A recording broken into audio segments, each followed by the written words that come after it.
17ই মে রবিবার থেকে পুরুষোত্তম মাস শুরু এবং 15ই জুন সোমবারে পুরুষোত্তম মাস সমাপ্ত হবে। এই পুরুষোত্তম মাসটি 32-33 মাস পর পর আসে ভগবান আমাদেরকে কৃপা করার জন্য।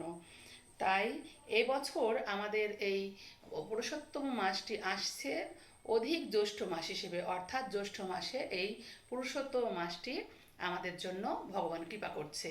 এখন পুরুষোত্তম মাসটা কি এটা জানতে হলে আমাদের জানতে হবে যে পুরুষোত্তম মাস আসলে কি মাস, বা এটা কেন এত গুরুত্বপূর্ণ, এত মহিমা মণ্ডিত। যা এটা জানার জন্য আমাদের একটু তোমাদের ধৈর্য ধরতে হবে এবং এটা সম্পর্কে জানতে হবে। শাস্ত্রে বিভিন্ন ধরনের মাসের জন্য তার মালিক থাকে, অর্থাৎ প্রতিটা মাসের জন্য প্রত্যেকটা দেবতা আছে, ভগবানেরই বিভিন্ন রকমের রূপ। অথচ যখন 32-33 মাস পর পর যখন এই মাস উপস্থিত হয়, অর্থাৎ আমরা যাকে সাধারণ আঞ্চলিক ভাষায় মলমাস বলি, এই মলমাসটা যখন উপস্থিত হয় তখন এই মলমাসের জন্য তার কোনো প্রভু নেই, অর্থাৎ তার কোনো স্বামী নেই।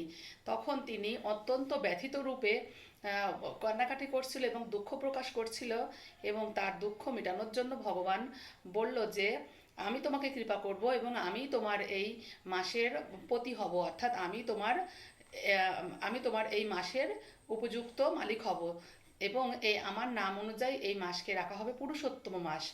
কারণ এই মাসকে অনেকেই মলমাস হিসেবে সমস্ত ধর্মকর্ম শুভ কাজ বাদ দিয়ে থাকে এবং এই মাসটিকে অনেকে অবহেলা করে থাকে। তাই ভগবান তাকে কৃপা করে এই মাসটিকে বেশি মহিমামণ্ডিত করেছে। এই জন্য এই মাসটা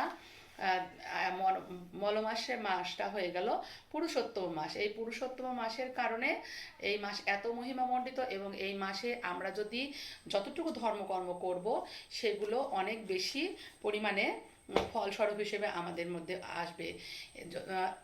সামান্য কিছু দান ধ্যান জপ তপস্যা যাই কিছু করি না কেন সেগুলো দ্বিগুণ তিনগুণ হয়ে আমাদের মধ্যে ফিরে আসবে। কিছু খাবারের নিয়ম আছে, সে সকল খাবারগুলো আমাদের বিধিনিষেধ আছে, সেগুলো মানতে হবে।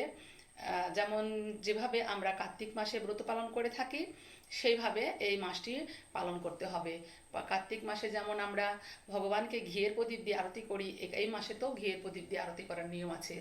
তাই আমরা সবাই ভগবানকে সন্তুষ্ট করার জন্য, ভগবান স্বয়ং এই মাসে অধিষ্ঠিত, তাই এই মাসে ভগবানের মাস হিসেবে আমরা পুরুষোত্তম মাসকে যথেষ্টভাবে পালন করব এবং পালন করা উচিত।